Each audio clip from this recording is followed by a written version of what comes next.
Olá pessoal, tudo bem com vocês? Gilberto Júnior aqui do Reflexões Matemáticas. Sejam bem-vindos de volta a mais um vídeo de divulgação aqui no canal. O objetivo deste vídeo é destacar um pouco da matemática que nós aprendemos nos cursos de graduação, um pouco da física que também nós aprendemos nos cursos de graduação e que, pasmem, a gente segue aplicando em pesquisa de alto nível na área de análise de equações diferenciais parciais.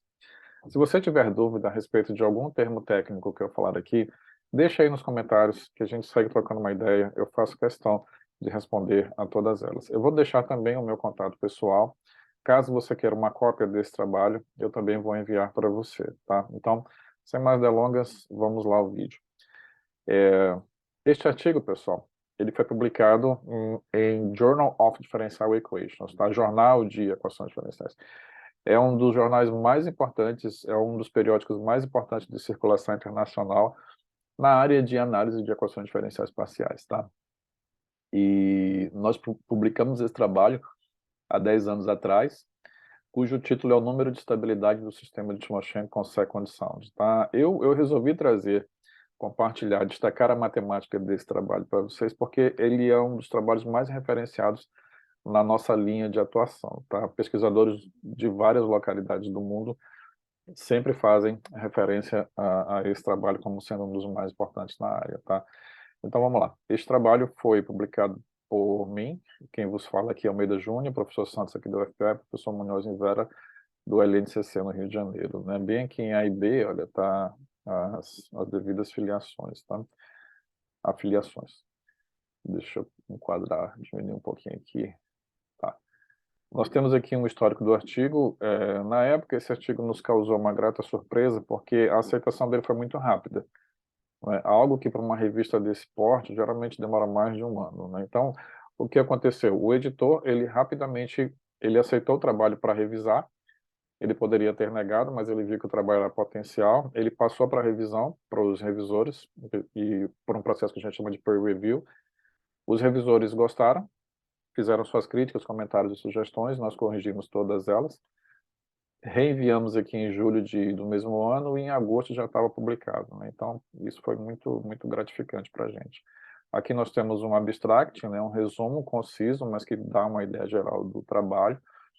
Aqui algumas palavras-chave: estabilidade exponencial e polinomial, propriedades essas que eu já falei nos dois vídeos anteriores, que têm relação com a questão do decaimento rápido ou decaimento lento de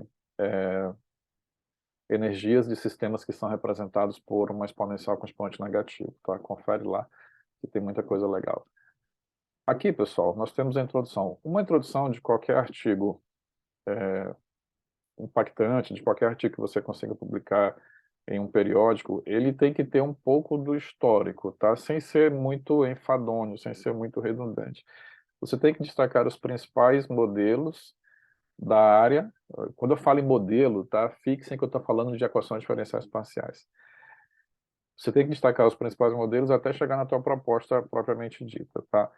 E aqui nós colocamos o seguinte: logo nesse primeiro parágrafo, ó, nós vamos considerar o modelo de viga termoelástica totalmente hiperbólica, tá? Em equações diferenciais parciais, nós temos basicamente três tipos de equações, tá? Eu estou falando de equações diferenciais parciais cujas funções e soluções dependem da posição e do tempo, tá? Ou da posição com mais de uma componente na variável espacial. Nós temos as equações elípticas, as equações parabólicas e as equações hiperbólicas, tá? Esse artigo trata de um conjunto de equações completamente hiperbólicas, apesar dela ter um caráter oriundo de uma equação parabólica. Quando eu falo em equação parabólica, eu estou falando da equação de condução de calor, tá? Especificamente, da equação de Fourier. Caso você queira iniciar um processo de estudo sobre a equação do calor, que foi desenvolvida por Joseph Fourier, eu indico para você este livro aqui, ó. Deixa eu enquadrar isso. Do professor de Jairo Guedes de Figueiredo, Análise de Fourier e Equações Diferenciais Parciais, Projeto Euclides, do Instituto Nacional de Matemática Pura e Aplicada. Na minha opinião, pessoal, simplesmente o melhor livro em termos de literatura nacional que nós temos sobre esse tema, tá? De análise da equação do calor, a equação que representa a propagação de calor em estruturas que conduzem calor, tá? Então, voltando para cá, nós temos um modelo termoelástico de viga. Esse modelo é um modelo de Timoshenko, tá? Que é um conjunto de duas equações diferenciais parciais hiperbólicas que governam pequenas oscilações em estruturas elásticas que são muito usadas em engenharias, tá? E ele foi hiperbólico por conta da introdução de uma hipótese da termoelasticidade, onde entra a equação de Fourier e uma equação que eu vou falar um pouquinho mais à frente, tá? Já aqui em 1.1 e 1.2, nós temos as relações de tensão e estiramento do modelo de viga de Timoshenko, tá? Isso aí, pessoal, é resultante da aplicação da lei de Newton, né, de que força vezes a aceleração é igual ao somatório das forças, tá? Então, essas duas equações representam isso. Faltou uma figurinha aí para poder explicar melhor de onde vêm essas funções φ, psi, esse S e esse M aqui, tá? Mas o S e M são tensões, né? O que que é a tensão? A tensão é uma força aplicada numa região, né? Por exemplo, se você põe a sua mão assim numa bancadinha como essa aqui, você está exercendo uma pressão, tá? Você está exercendo uma pressão uma força numa determinada região, tá? Então, esse é um termo de tensão. E tá aqui, ó, esse M e esse S também, eles são oriundos da construção dessas equações de Timoshenko. Agora, observe que nós temos um θ bem aqui, ó. Esse θ é de temperatura.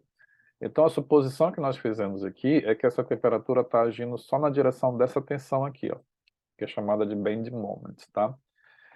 A gente poderia ter considerado também a temperatura bem aqui, nessa direção, mas por hipótese, tá, não tem problema nenhum a gente ter considerado isso, né, em termos matemáticos mais ainda. E com isso, nós obtemos um conjunto de equações que eu vou colocar lá para frente. Bem aqui, olha, nós temos o que é conhecido como equação de Catâneo, tá? Deixa eu destacar aqui para vocês. Está aqui a referência, pronto. Está aqui, ó. Lei de Catâneo, tá? E ele é governado por essas equações aqui. A equação de condução de calor de Fourier, tá? Eu tenho aqui uma página no Wikipedia, eu vou colocar aqui na descrição para vocês, tá? Olha só. Ela é simplesmente uma equação dessa forma bem aqui, tá? De forma mais compacta, bem aqui, ó. Olha, a U, entendam que essa U aí é a condução de calor, temperatura.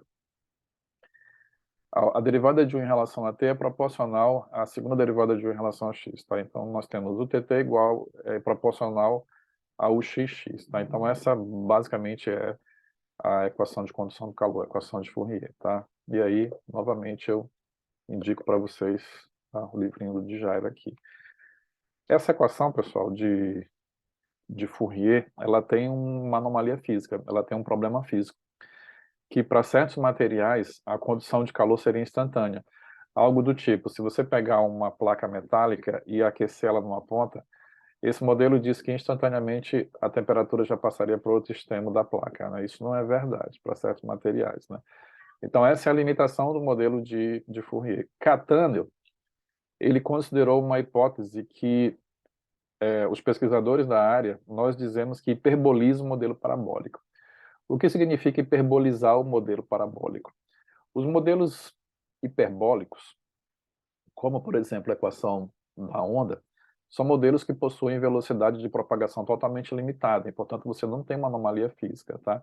Então, a lei de Catâneo, dada aqui nessa referência 24, ela tem esse poder, ela tem essa propriedade de que, além de que hiperbolizando o modelo parabólico, faz com que nós tenhamos um modelo de propagação de ondas de calor, tá? De ondas de calor que fazem com que essa condição de calor seja finita, seja limitada, diferentemente das consequências da lei de Fourier, tá? Então, em palavras, é isso que significa.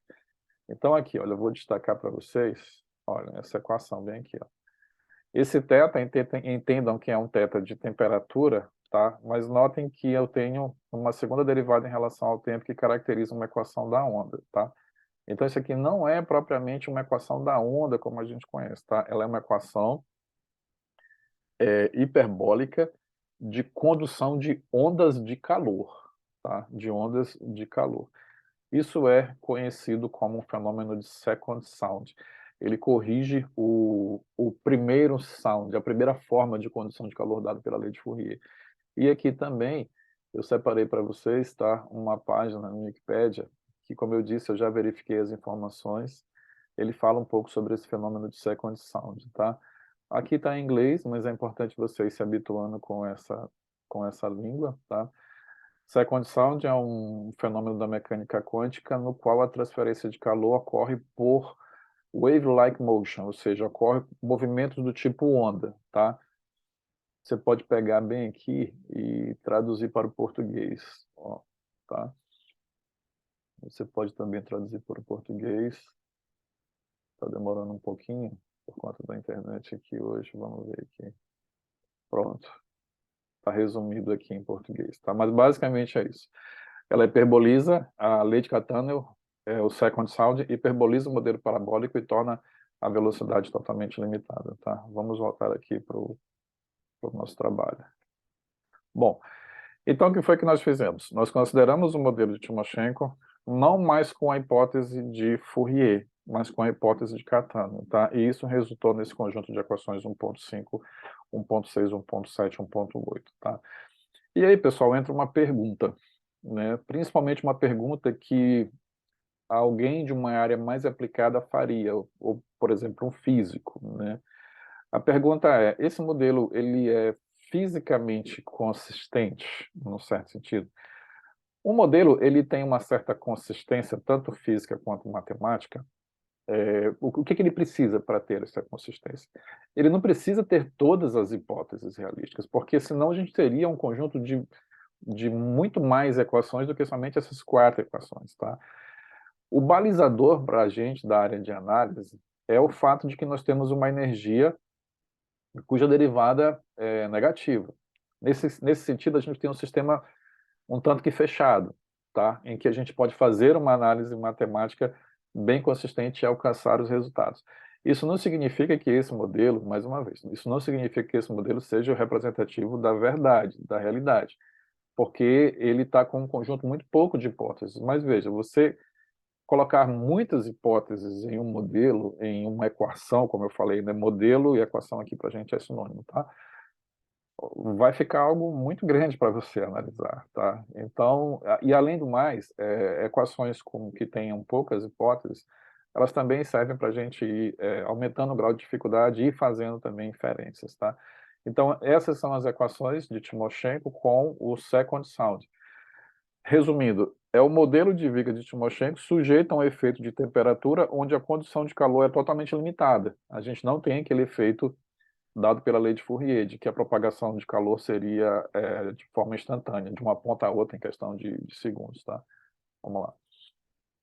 E a partir de agora a gente começa a considerar essas equações num contexto matemático. Aqui nós temos as condições de fronteira, tá?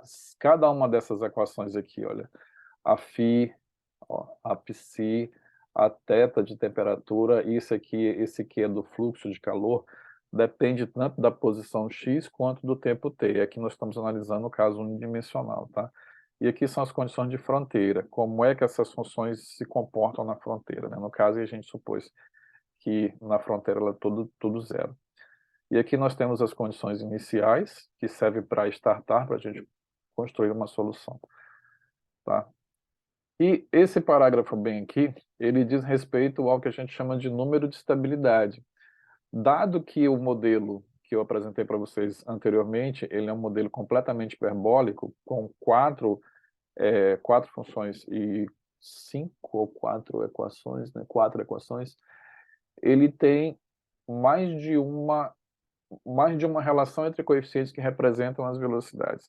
Se fosse um modelo puramente isotérmico, sem o efeito de temperatura, modelo isotérmico, mesma temperatura, tá? Ou seja, na verdade você não tem um efeito de temperatura, tudo bem? Essa é a interpretação que nós temos. A gente só teria essas duas velocidades aqui, ó, kρ1 e bρ2, tá? E aí a gente está num contexto de que o sistema de Timoshenko, para casos parcialmente dissipativos, ele só é exponencialmente estável se esse número aqui for igual a zero, tá? E o que nós provamos aqui foi o seguinte, que aquele modelo lá, por mais que ele seja full hiperbólico, tá? Ou ele sendo de fato full hiperbólico, ele tem uma relação entre os coeficientes que vai caracterizar o decaimento exponencial, tá? Porque o que acontece?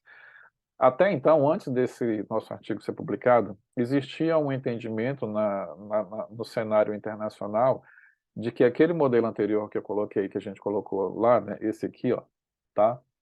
Existia o entendimento de que essas equações, com a lei de Cattaneo, não seria exponencialmente estável para qualquer que fosse a relação entre os coeficientes do sistema, tá? O que nos causou uma certa surpresa, porque dado que o modelo é full hiperbólico, ele tem pelo menos duas velocidades de propagação de onda, e a gente identificou que ele tem mais de duas. E, portanto, essa relação entre todas essas velocidades foi fundamental para que a gente construísse a questão do decaimento exponencial, tá? Bem aqui, ó. É esse número aqui, que deu trabalho para construir, tá? Vamos lá. Nessa parte final aqui da introdução, a gente diz o que é que a gente vai fazer nas outras sessões, tá? Esse teorema aqui é um teorema da teoria de semigrupo de operadores lineares, que, como eu falei nos vídeos anteriores, é uma disciplina que a gente estuda em cursos de pós-graduação, que basicamente garante que nós temos existência, unicidade de solução, bem como questão de decaimento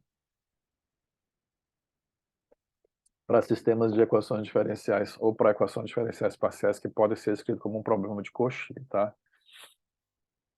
Então isso aqui, aqui nós temos o cenário de semigrupo, tá? Nós precisamos de um espaço de Hilbert, isso daqui já é um contexto matemático um pouco avançado, né, que a gente estuda a teoria de semigrupos e análise funcional. Aqui nós temos o espaço de Hilbert, um produto interno. Um espaço de Hilbert precisa ter um produto interno e a norma desse espaço de Hilbert, ele advém desse produto interno. Ou seja, o espaço de Hilbert, ele é um espaço completo em que a norma advém do produto interno, tá? São coisas bem técnicas, bem específicas. E essa propriedade 2.1, ela é super importante porque ela mostra que o sistema ele é dissipativo, ele vai ter o operador daquelas equações é um operador dissipativo, o que é um indicativo de que a gente pode ter um decaimento exponencial ou polinomial, tá? E aqui é o teorema. Bom, aqui a gente já parte para as contas, né, de estabilidade exponencial. A gente precisa escrever o que a gente chama de equação resolvente, tá? Que mistura o operador do conjunto daquelas quatro equações, tudo aqui, tá? Então aqui é algo muito técnico, muito específico, tá? Muita conta, mas veja que tem bastante integral por aqui, tá? Não negligencie o cálculo diferencial e integral que você estuda na graduação. Por mais difícil que possa parecer, por mais complicado que possa parecer a sua compreensão, esforcem-se para aprender bem todos esses conceitos que, quando você chegar na pesquisa de alto nível, você vai continuar aplicando sim, tá? Então aqui é uma parte muito técnica, não vou entrar muito em detalhes, porque senão eu fugiria um pouco do objetivo deste vídeo. Aqui aparece a combinação dos números, tá? E aqui tem uns lemas auxiliares. Existem muitos lemas auxiliares que a gente vai construindo até chegar no resultado principal, tá? E, enfim, é tudo isso aqui, né? Como eu falei, eu não vou entrar nos detalhes dessas contas, mas eu vou encaminhar para você esse trabalho, caso você queira, né? Eu envio uma cópia. Caso você queira estudar, a gente segue trocando uma ideia, sem problema nenhum, tá? Aqui uma parte que já nos é um pouco familiar, porque a gente tem que resolver um sistema aqui de equações para poder determinar para poder caracterizar o que a gente chama de conjunto resolvente, tá? Mas, enfim, esse é a abordagem. Isso aqui é um decaimento polinomial, ou seja, se aquele conjunto de coeficientes grande que eu mostrei lá inicialmente, tá? Se ele for igual a zero, estou falando desse aqui, ó, tá? Estou falando desse aqui. Vai demorar um pouquinho para chegar, porque tem muita conta nesse artigo, né?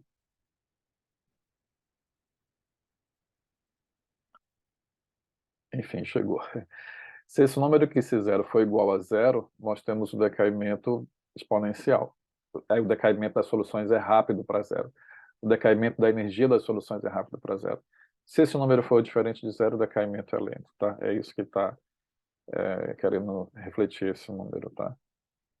E aqui, vamos logo lá para o final.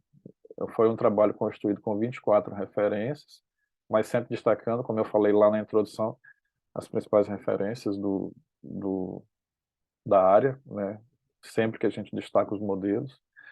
Esse trabalho, na época, ele teve suporte financeiro da FAPERJ, que está vinculado ao terceiro autor que trabalha no Laboratório Nacional de Computação Científica, tá? Deixa eu subir aqui rapidamente lá para a página inicial, tá? Então é isso, pessoal. Caso você queira esse trabalho, eu envio para você.